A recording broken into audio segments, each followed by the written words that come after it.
Please like the video and share your thoughts in the comments. Your feedback helps make the content better. She set her fork down and looked at me like she was bracing for a dentist. We were halfway through roast chicken at our small maple table, and I was talking about a supplier who finally stopped dodging my emails.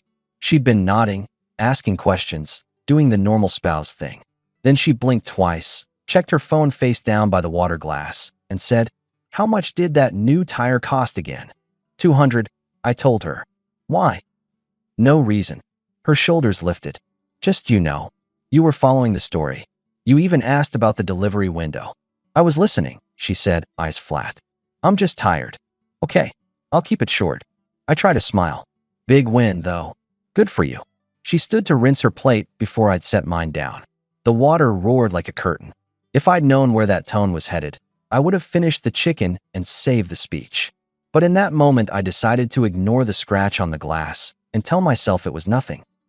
She was Erin, my wife of 6 years, quiet wit, sharp eyes, a woman who used to show up to my softball games with a folding chair and a grin. I built a life with her in a little place outside Columbus, with a blue door she said looked optimistic. Back then the house felt warm. Lately it was tidy and efficient, like a hotel that forgot why you checked in. I rinsed my plate, dried my hands, and leaned on the counter. Saturday, movie or the farmer's market? I'm with Melissa in the morning, she said. Spa thing. All day. Likely. All right. Sunday. I waited. Erin lifted her phone, thumb moving like a metronome. Let me circle back, she said. That's our phrase now. She didn't look up. Don't be weird. I let it hang. She went to the bedroom early. I stayed in the kitchen and read emails I didn't care about, then put the leftovers away and clicked lights off one by one like closing a store. The next morning, she kissed the air near my cheek on her way out. You good for the utilities this month? She asked, keys in hand. Yes. Perfect. Thank you. Door shut. I stared at the blue door and heard in my head how she said perfect, like I was a contractor finishing a job on time. At work, Tyler and I were wrenching a stripped bolt out of a compressor. Tyler is the kind of guy who makes everything a joke until it isn't. He watched me pry knuckles into metal and said, "You look like someone swapped your coffee for decaf." I slept fine, I told him. That's not what I said. I wiped my hands. Erin's different. Not mad. Not sad. Empty. He whistled through his teeth. You two still doing date nights? We used to. Do them. And if she says no, do you? He nodded toward the clock. Life's shorter than a good warranty. I laughed because it was easier. But the advice stuck. By the end of that week, the little tells multiplied. Her phone never left her palm. She took calls on the porch with the wind loud in the microphone. If I walked into a room, she'd pivot her screen just enough to make it awkward. She started sleeping in an oversized tee and saying she was out of bandwidth for anything. She was gone late twice without a clear reason. When I asked how the spa thing went, she said, fine, and changed the subject to the credit card bill. I said a line quietly. I moved our joint card to a lower limit and set alerts for anything over 100. I didn't make a speech. I just did it because it felt adult. Erin noticed the next day. Why is the card blocked for gas? She asked, standing in the doorway, one sneaker on, one off. It's not blocked. You just hit the limit with groceries. Groceries? She laughed once. You think I'm buying lobster? I think we're spending without a plan. So here's the plan. I'll handle bills and fuel out of my account for now. Use your own card for extras, and we'll settle anything urgent. She stared. Since when do we split things like roommates? Since we started acting like them. She opened her mouth, then closed it, then shrugged. Whatever. I'll figure it out. She bent for the other sneaker and left without another word. That night, she came home early with takeout from a place I like. She set it on the counter without flourish. You ate? She asked. Not yet. I got your favorite. That's thoughtful, I said, watching her out of the corner of my eye. I was thinking. She tapped the carton with a fingernail. I overreacted this morning. I get that you're trying to be responsible. Appreciate it. Let's watch something, she said. You pick. It looked like a thaw. I wanted it to be one.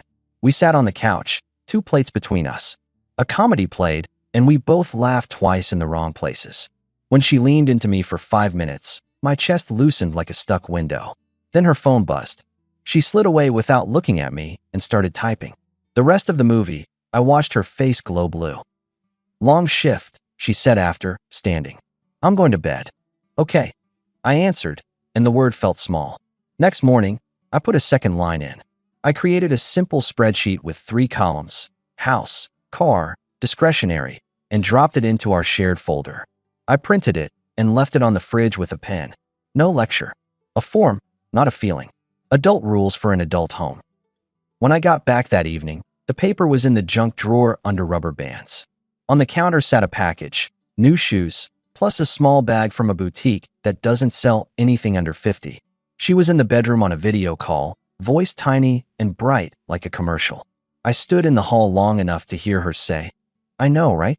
He's been so intense about budgets lately. Like, chill. I stepped into the doorway. She looked at me without pausing. I'll call you later, she told the screen and ended the call. What? We're returning the shoes, I said, steady. They were on sale. Then it'll be a painless return. That's controlling. She crossed her arms. No, I told her. It's responsible, and it's how I'm operating from now on. We go back to planning, or we go to separate ledgers. Your choice. She rolled her eyes hard enough to strain something. I don't need a lecture. Good, I said, lifting the box. Because I'm not giving one. She stepped aside like I was a delivery driver moving furniture. For the first time it hit me. The woman I married would have argued or hugged me, but she wouldn't have stood there like a stranger waiting for her turn to talk. 2 nights later, I came home with flowers, and she didn't look up from her laptop.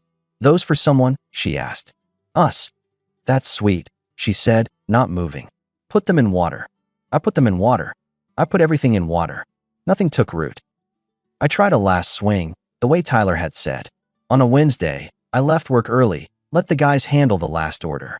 I drove home, cleaned the kitchen, lit a candle because that was a thing in the early years, and cooked the meal we used to make together, the exact one where we'd bump hips and argue about garlic. I set the table like a magazine photo. The house looked like the version of us from 4 years ago. When Erin walked in, she stopped. Her eyes moved from the plates to the bottle to the candle, then to me in a shirt I didn't wear to work because I didn't want grease on it. What's this? She asked.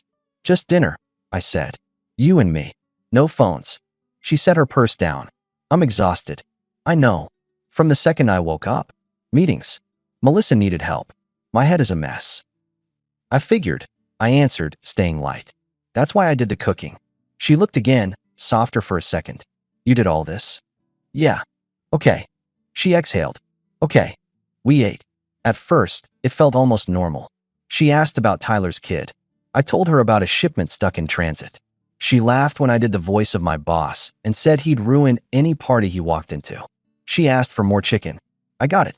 When I stood to take plates, I put a hand on her shoulder the way I always did, just palm to warm fabric, easy and familiar. She stiffened under my fingers and slid away like I'd placed a hot pan on her. Don't, she said. Don't what? Don't touch me. Her eyes were on the table. I'm not in the mood to play the role of a wife. I didn't speak for a count of 3. The house hummed. I put the plate down. I didn't shout. I didn't ask for clarity we both already had. Understood, I said. She stood, pushed her chair in with 2 fingers, and walked down the hall. The bedroom door clicked. I sat back and finished my meal alone, not because I was hungry, but because it felt like the most honest possible thing, a man eating at his table, accepting that the show was over. I stacked plates, ran the water, and cleaned the pan. Then I opened the laptop at the counter and pulled up a form I had hoped not to see for another 30 years. The next morning, I took the documents where they needed to go before work. At lunch, I called the bank and separated what I could separate. I moved my direct deposit. I shut down the joint card entirely. No speech. No threats. A system change. At 4, I texted my friend Nate, 2 years older than me, father of twins, a guy who never asks a question he doesn't want a real answer to. Got a spare room for a week? We'll make space, he wrote back. You okay? I'm clear, I sent. After my shift, I drove home, parked in the alley, and carried my bags through the side door. I didn't take everything. I took what was mine. Work gear, 2 suits, a duffel of casual clothes, my tools, a box with personal papers, my grandfather's pocket knife from a drawer. On the fridge, I left a note the size of a postcard. You won't have to play that role anymore. I set my key on the counter next to it. On the way out, I paused at the blue door, not sentimental, just taking an inventory of what was mine to carry. At Nate's place, his wife Julia put a clean towel on the bed and a glass of water on the nightstand. "Eat," she ordered, pointing at the pot on the stove. "You look like you walked out of a wind tunnel." "I'm okay," I told her. Nate leaned on the doorframe. "You get to be not okay for a night," he said. "Then you can go back to being the guy who organizes shelves by width." "Tomorrow I'll organize your garage," I replied. He smirked. "I mean it." He did a mock salute. "I'll get labels." The first text from Aaron came 23 hours after I left. Not "Hey, where are you?" Not "What happened?" Not "Let's talk." "Why can't I use the card?" There it was. The hierarchy laid plain. "Because I'm not going to play the role of an obedient ATM anymore," I wrote back. She answered fast. "That's dramatic. You left me without warning and without money." "You're a grown woman with a job and your own account," I replied. "You have options. You don't have me. Where are you? We should talk. I'm not meeting to negotiate respect. The paperwork is already in motion." "So that's it? Because I didn't hug you after a long day?" "Because you made it clear the marriage is a costume you put on when you feel like it, and I'm not a prop. You're punishing me." "No, I'm ending something that's finished." There was a gap of 30 minutes. Then, "I'm sorry if I sounded harsh last night. I was tired. You ambushed me with a dinner like we're in a movie." I read it twice. If I'd wanted to fight, there were a dozen lines to pull. Instead, I sent one message. "I hope you find what you're looking for." The next days weren't quiet, exactly. She wrote every morning and around lunchtime, like she set reminders. The tone rotated. One day practical. "Where did you move the car title?" Another day nostalgic. "Remember our first camping trip?" Another day transactional. "Can you transfer rent?" I kept replies minimal and factual. Papers were filed. Accounts were separated. The house was in my name. We discussed it 100 times when we bought it because I'd had the down payment and she'd been fine with it then. 3 days in, she tried another angle. She dropped by my job. Tyler came into the shop with eyebrows high. "You've got a visitor," he said, lowering his voice. "She looks like business." Aaron stood by the customer desk in a clean coat, hair pinned, holding a paper cup that smelled like vanilla. She looked like someone I used to know well and like someone I'd pass in a lobby. "Hey," she said softly, extending the cup. "Brought you a coffee." I took it because refusing would start a scene I didn't want. She scanned the room, the men, the tools. "Can we talk somewhere private?" "No," I told her, calm. "What do you need?" Tyler aimed his attention elsewhere, but he stayed within earshot like a guard who knew not to hover. "I overreacted that night," Aaron said. "I shouldn't have said what I said." "You didn't overreact," I replied. "You told the truth. I heard it." She shifted her weight, disappointed that the cup hadn't changed the math. "We can fix this," she said. "We can't," I told her. "We could have, before your respect left the building." "That's unfair." "What you call unfair I call accurate." I set the cup on the counter untouched. "Do you need anything specific?" She exhaled the way people do when they think you're being dense. "I need access," she said. "To our finances. To normal. I need you to stop making this complicated." "You need my money without the part where you treat me like a husband." "I didn't say that." "You didn't have to." Tyler slipped a receipt toward a customer like he wanted me to know I wasn't alone. Erin tracked the movement and adjusted her voice brighter, the way some people do when they sense an audience. "This is embarrassing," she said. "It is," I answered. "I'm sorry it's happening here. But I don't meet at night. I don't text at midnight. If we talk, it's daytime and public. That's the new rule. So you're setting rules now." "I'm setting rules for myself. You can decide what to do with that." She stared for a long second, then glanced at the coffee I didn't touch. "Fine," she said. "I'll talk to a lawyer. Do what you think is best." She left with the same posture she arrived with, straight back, efficient steps. Tyler whistled again in that low key. "You handled that like a traffic cop," he said. Held up a hand. "No shouting." "I don't yell," I told him. "I reroute." That night, Aaron texted twice, one short and sharp, one longer. "First, you're cruel. Then, I'm not trying to hurt you. I'm trying to get through to you. You're making it transactional. You made it transactional when you called marriage a role," I sent. "I'm just matching the truth." 2 days later, she tried a second soft turn. She came by Nate's place with a bag of groceries and a pie I used to request on my birthday. Julia called me from the kitchen, voice neutral. "Aaron's here." I walked in. Aaron lifted the pie. Thought you could use something sweet, she said. We're good on food, I told her. It's not food. It's effort. Effort would have been accepting a hug at our table. Nate stood by the sink running water nobody needed. He's not a reactor, but he knows when to occupy a square foot as a witness. Erin lowered her voice. I miss you. You miss what I do, I said. There's a difference. Can we eat this together? She tapped the pie tin. Just talk. I'll listen. You can even make me sign your budget thing. Julia looked at me, then at the pie. I caught the flicker in Erin's eyes, like a fisherman's line tightening when the bait is taken. No, I answered. There isn't a version where we sit and pretend to reset. Not now. She blinked hard, once. The pie went on the counter. You're cold, she said. I'm clear. When the divorce papers reached her, the tone snapped. The text came in a rush. You did this fast. This is cruel. I gave you years. You're abandoning me. You're ruining my life. There were names thrown like stones, then silence, then a new batch of messages that read like someone trying on empathy in a fitting room. I didn't respond to the ones that wanted to fight. I responded to the logistics. She called often. I didn't pick up. She sent voice messages I didn't play. She waited at my work twice more. I had Tyler tell her I was off-site. She sent paragraphs to my parents and to Nate, trying to recruit. My mother wrote back a single line Erin sent me a screenshot of by mistake. We love you both, but he needs peace. Nate didn't reply at all. At the end of that month, she texted again. Can we meet to exchange keys? We can do that, I wrote. Saturday noon. At the Blue Door. She arrived on time in clothes that looked pressed. I stood on the front step with my hands in my jacket. The house looked the same. I didn't. She held up her key ring. This is sad, she said. It is, I told her. Sad isn't a reason to keep something broken. We could try counseling, she offered. Late in the game, but I recognized the pattern. When the cost shows up, offer a plan you refused when it was cheap. We could have earlier, I said. Now we're trading keys. She lifted her hand. I watched the key slide off the ring into my palm. I set my spare on her open hand in return, not because she needed it, but because accuracy matters. I didn't do anything, she said. The old defensive line, the one people use when the damage isn't visible like a dent, but like a leak that rotted the foundation. You did very specific things, I answered. The worst is that you stopped caring and kept cashing. That's offensive. It's descriptive.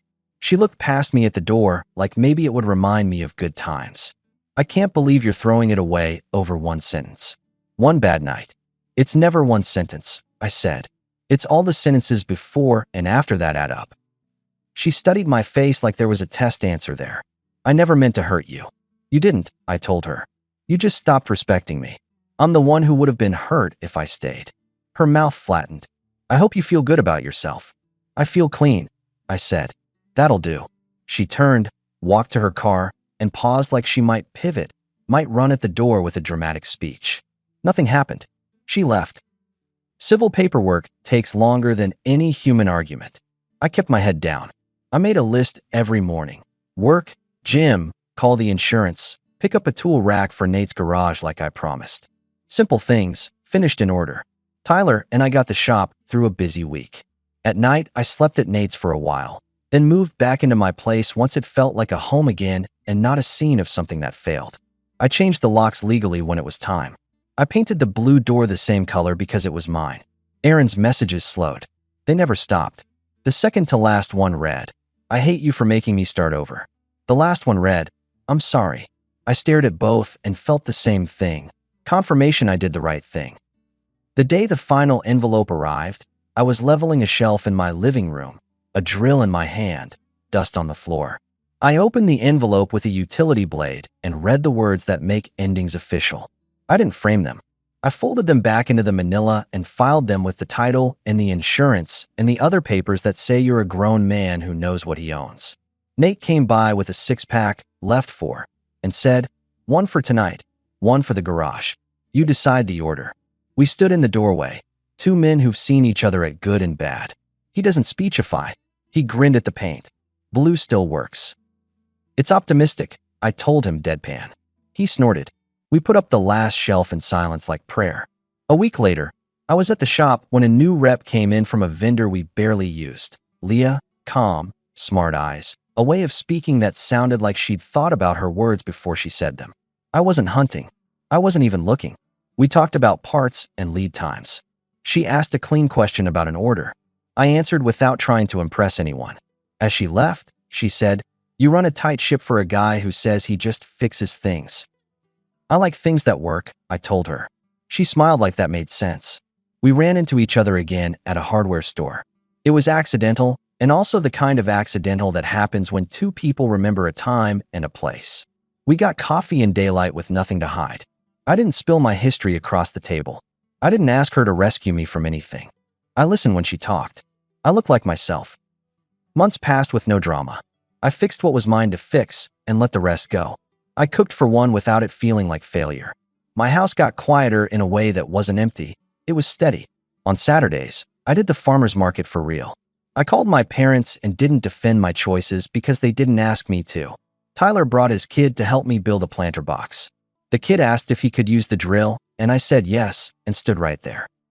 Erin moved into a smaller place across town.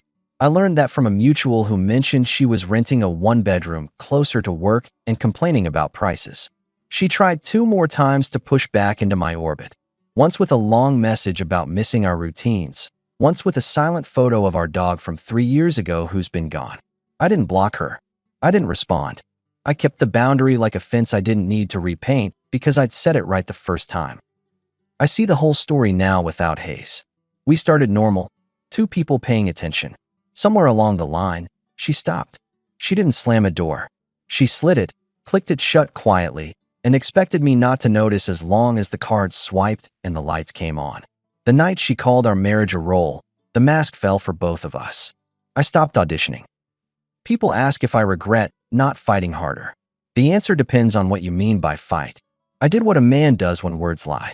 I changed the terms. I split the accounts. I walked out without slamming anything and put one clean sentence on a small piece of paper. You won't have to play that role anymore. It wasn't about pride or teaching a lesson. It was about respect. Either it lives in the house with you or it doesn't. When it leaves, you don't chase it down the street. You lock the door, you keep your hands steady, and you start living like the person you said you were when you stood up and promised to be one. A month after the dust settled, Leah and I went to a small concert in the park. Not a date with scripts, just sitting on a blanket eating sandwiches and making fun of the guy who kept clapping on the wrong beat. On the way to the car, she asked, "You ever think about moving closer to the city?" "Maybe," I said. "The shop's doing well. I like my house. I like my blue door." "Keep the door," she said. "Move the rest if you want." I laughed. That's the right order. When she dropped me off later, I stood on my own porch, key in hand, and I felt something ordinary and valuable. Wait where it should be. In the morning, I drive my truck to work, fix what's in front of me, and come home to a place that doesn't require a performance. Some stories end with fire or a grand gesture. Mine ended with a clean cut and good paperwork. That's not romantic. It's adult. She lost the control she valued. I kept the dignity I value. She still writes sometimes. It's not my job to read. She keeps moving apartments. I keep adding shelves. That's the whole sermon. If you hear anything from it, hear this. You can love someone and still not let them manage your gravity. The second respect clock out with it. Walk to the door you painted and keep it blue.